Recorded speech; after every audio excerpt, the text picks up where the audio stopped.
Fantasy football season is here, and it's time to set your lineups. Hey, I'm Bill Enright from Sports Illustrated. With me, SI Senior Fantasy Analyst Michael Fabiano. And Fabs, we got our eyes on the quarterbacks. Who are we going to start? Who are we going to sit? Let's break it down. First up, one of your sleepers from this offseason, Jalen Hurts, and also Titans quarterback Ryan Tannehill. They both make your must-start list.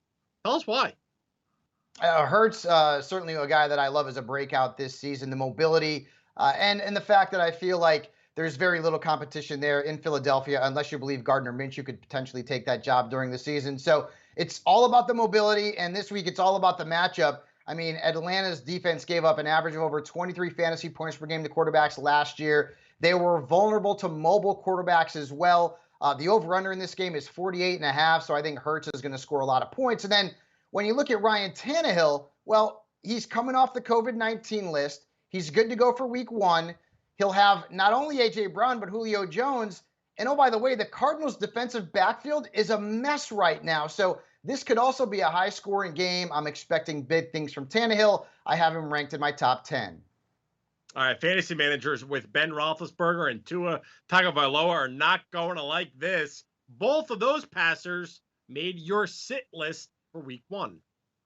And this is, of course, in traditional leagues where you don't start 2 quarterbacks or have a super flex. But Roethlisberger and the Bills, well, this could end up being a high-scoring game. But historically, he hasn't done well against Buffalo, which is kind of odd, right? 5 career meetings. He's never scored more than 13.5 fantasy points in a game against the Bills. And I just feel like there are better options at the quarterback position. It's pretty deep. And then Tua Tagovailoa, who is a sleeper of mine, and I really like him.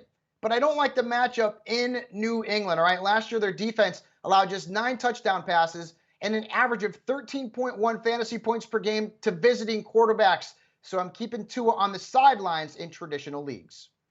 All right, we got plenty more fantasy football insight and analysis, all to help you win your leagues. Check it all out. Go to si.com/fantasy.